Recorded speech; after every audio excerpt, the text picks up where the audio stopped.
What's up, job seekers? My name is Jessica Gerald. And I'm Alex Stoner. And we're from the Virginia Employment Commission. Yeah, and today we're here to talk to you about resumes. So Alex, what is a resume? Hey, I'm glad you asked. A resume is quite simply a document that you submit to an employer with your work history, your skills and accomplishments, and your education. Exactly, your. Don't forget to tell your story. Hey, did you know that your resume has only one goal? To get an employer to speak with you! Surveys show an employer only spends about 6 seconds looking at a resume. Next resume. Oh. reading a resume is a lot different than reading a book or paper. Think about it like your smile. The first thing someone sees on your resume is the top center, which is your name and contact information, preceded by where you work and your job title, your dates of employment, previous jobs, and finally education. All that in only 6 seconds. Ready to see what 6 seconds actually looks like? On your mark, get set, go.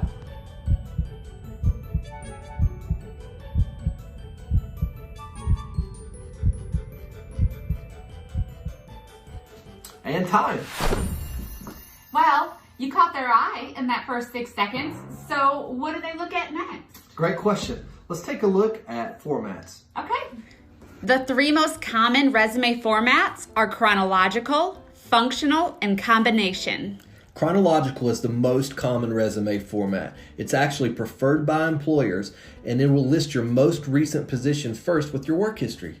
The next is functional. It's often used by people changing careers or with gaps in their job history. It focuses on skills and experience. And finally, there's the combination, which is a mix of the chronological and functional formats. That one highlights your relevant skills in a chronological work history format.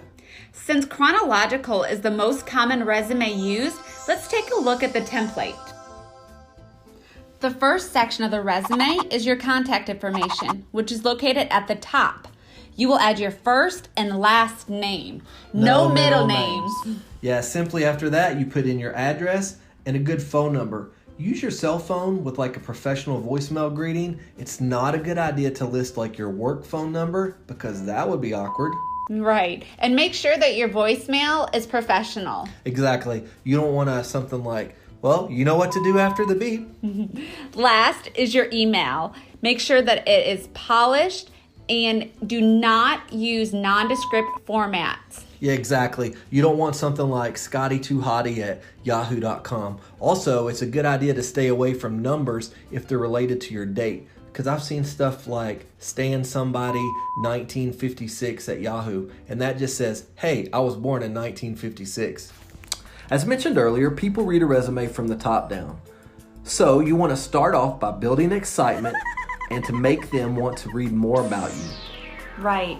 So some people use an objective statement at this spot in the template, but we have found that instead of telling the employer what you want, focus on telling them why you're an asset. So we're going to write a career profile and secondly, career highlights. Now the career profile is 3 to 4 sentences about who you are, what you've accomplished, and a summary of your skill sets.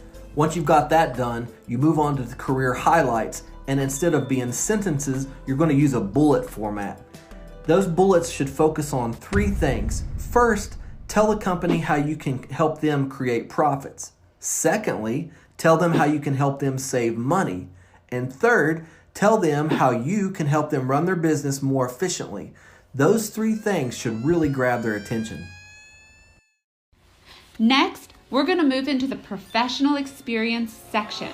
Okay, the reason employers prefer a chronological resume is because that people think in terms of time.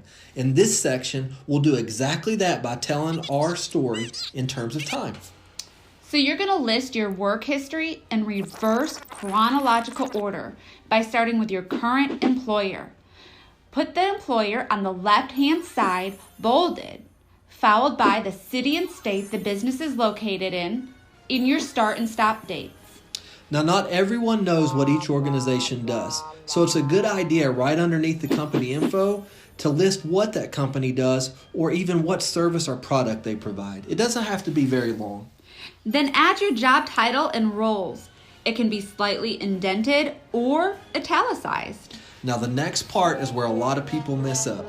You want to list your impact, accomplishments, and contributions at that company in a bullet format. And people here tend to start listing what that job title does. Instead, list what you've done. Remember, no more than 2 lines per bullet, and employers love data and digits. Exactly. So when you list your data and digits, make sure to list them in number format. It takes a lot of space up when you spell them out.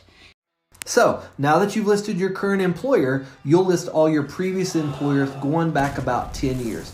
Do it in the same format that you did before, talking about all the company's information, a little bit about the employer, and several bullets about yourself. And remember, going back more than 10 years doesn't make sense unless there's some direct correlation in that really old job and what you're applying to do right now. The last 2 sections of the resume are education and extracurricular and volunteer experience. Under education, start off by listing the name of the school you attended, followed by where it's located, and then your completion date. Unless, of course, your completion date was from a long time ago. And then in that case, I would recommend leaving it off because you don't want to date yourself. Then drop down a line, indent, and put down the type of degree or certification that you earned. And that could be an associate degree, bachelor's, master's, or again, a certification, followed by your course of study. For the extracurricular and volunteer experience, you're going to do the same format that you did for education, but you're going to list who it was with, where it was, and the date. Then you're going to drop down in indent and add how this extracurricular or volunteer experience would make you an asset for the position that you are applying for. That's it. Congratulations. You have completed your resume. Well, thanks for spending your time with us today. We wanted to leave you with a few do's and don'ts for your resume. Exactly.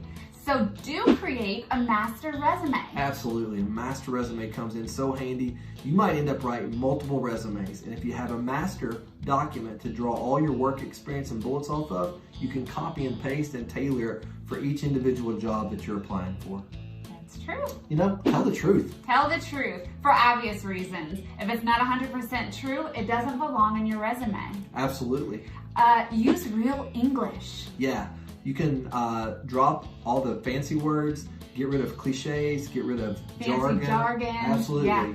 Acronyms. I was in the military. We used a lot of acronyms, and they're hard to read on a resume. Instead, use terms that everybody can understand. Exactly. And last do is maybe make it 1-2 pages max, nothing longer. Yeah, anything longer than that, and the recruiter's already tuned out. All right, now for some don'ts. Why don't you start off by not including anything that could accidentally discriminate against yourself? Right. Don't give recruiters a chance to discriminate against you. Just leave those details off. Yeah, sometimes subconsciously people read into like your age, your marital status, gender, religion, race, color, hobbies, etc. And that discriminates against you. So don't even put those on there.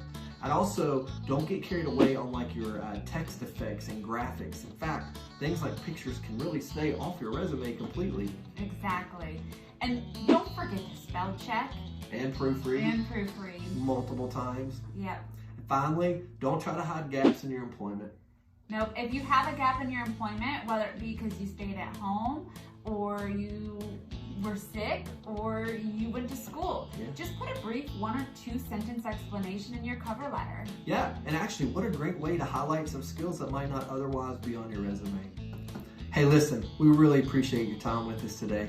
And you know, last thing is, don't get overwhelmed with writing your resume. Take a big breath. You got this. You do have this. We're here for you. Absolutely. If you have any questions, just call your local Virginia employment office, and we're here to answer any questions you might have. And help you write that resume. Exactly. Good luck. Yeah, good luck on your next job. Bye-bye. Bye.